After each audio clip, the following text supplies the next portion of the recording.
Hi, everybody. Thanks for jumping on. I'm here with Vistage Chair Daphne Bernicker, incredible chair. Daphne, thanks for doing this. And we're going to jump right into this. So your insight with your Vistage practice, and you and I were talking offline about how you develop trust with your members along the way. What does that mean for you? Yeah, thank you so much, Paul. I really appreciate the question. And it's one of those things where, of course, as a Vistage Chair, the first thing you want to do is start developing that trust, even when you meet someone, right? Right up front, yeah. And every step along the way, you want to be able to kind of build on that.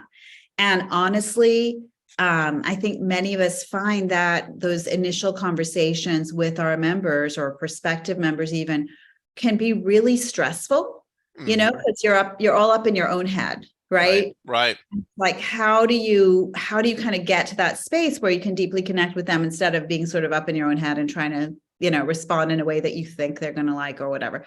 And so there's a tool that I have used often, and I've used it certainly with my own clients in the past, and I use it a lot with my members now, but I think it's also very, very applicable for ourselves. For me as a chair, I use it, and something that is just a great empathy tool. So what I kind of call this is like, increasing empathy to increase your success, right? And this is a tool you use in the initial interactions with a potential member? Yeah, and really always. I mean, if you think about it, and I'll explain it to you, it has application when you're talking with your members or a prospective member, and it certainly is something I use a lot with my clients to help them be better at engaging with and moving situations along that they're really struggling with, right? Right. If we all just agreed with our own selves, it would be fine, but we have to take into account what other people want too. This is the idea. It's very important to get in touch with what you're feeling, right? Because we know how we want people to act. Right. I always know how I want them to act, but in order to act that way, they have to feel a particular way, right? Right. In order for them to feel a particular way, the idea is that we, as coaches and as chairs, can help them to move into that space that will allow them to act in a way that's going to benefit them. Yeah. Because you're feeling a certain way, and that is going to kind of create the vibe around the interaction. Is that what you're saying? What I'm saying is that if you are able to manage your emotions, you can help them to manage their emotions as well. Okay. So when going into a situation, what I often do, and as I said, I a lot of times I'll help, I'll kind of work with people on this as well, and it's kind of simple. It's a little tool. You can get a piece of paper literally and write down in the top left-hand corner, what do I feel? And in the top right-hand corner, what do they feel? And then in the middle of the page, what do I want to feel? And in the middle of the right-hand side of the page, what do I want them to feel? Got it. Yeah. Okay. And so, honestly, I think when you're as a chair, when you're reaching out to people that you don't know, sometimes it can be really stressful. So you're up in your head, right? And so the idea is, if you can sort of name your emotions, that really kind of calms everything down. Once you name it, you own it. Yeah. I love it. Yeah. Name it and tame it is the phrase that many people use. So if you name it, well, you might be feeling anxious or confused or hopeful also. Right. Or, curious, all those different things. So kind of list it out. And then below, list out, what do I want to feel? So you might want to feel connected. You might want to feel trust. Yeah. You might want to feel appreciative. You might want to feel intrigued. all of those things. And frankly, sometimes when you even sort of think those words, you start moving into that space. Oh, for sure. And you said something interesting. We were talking is you said that this sort of approach that you have, these tools can be used along the way in any interaction. So my question is, you use this as you go into your one-to-one meetings with your members? Is this something your framework going in? It's very automatic for me as so I am being very conscious of how to navigate my emotions and what's going on so that I can understand fully what they're thinking and feeling and help them navigate their emotions. Because typically, I mean, as I'm sure you and I have talked about, like our emotions drive what we do, right? Totally. Yeah.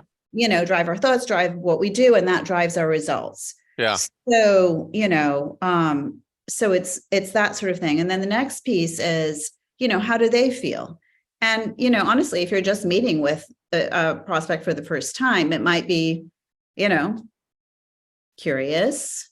Right. It might be skeptical. It might be mildly interested. It might be, sort of confused. Notice what it is you think they might be feeling and think about what you want to move them to. Right. Mm-hmm.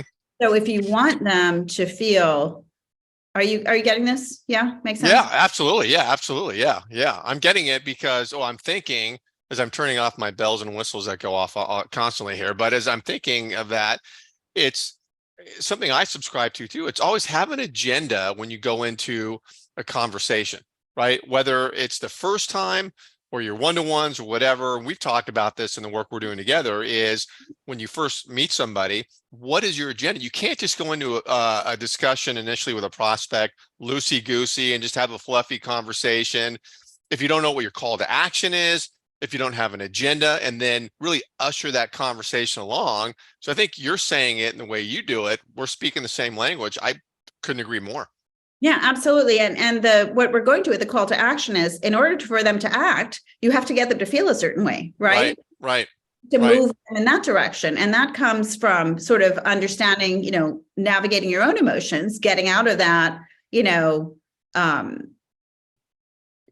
worry or anxiety or whatever, and moving more into that curiosity and calmness and connection, all of those good spaces. And when you kind of put your energy there, you can help focus your prospective member, your coaching client in a different space. So Absolutely.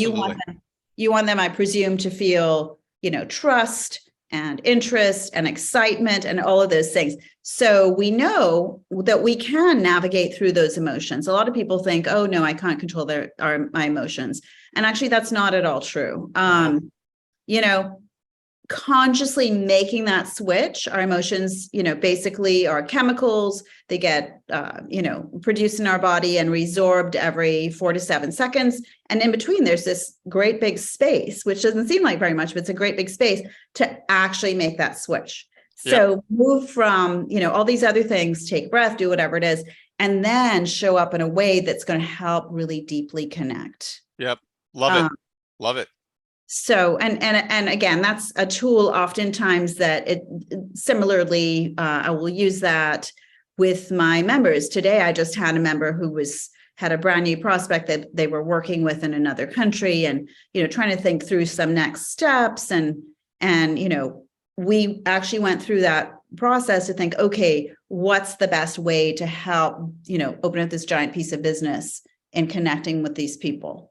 Mm-hmm.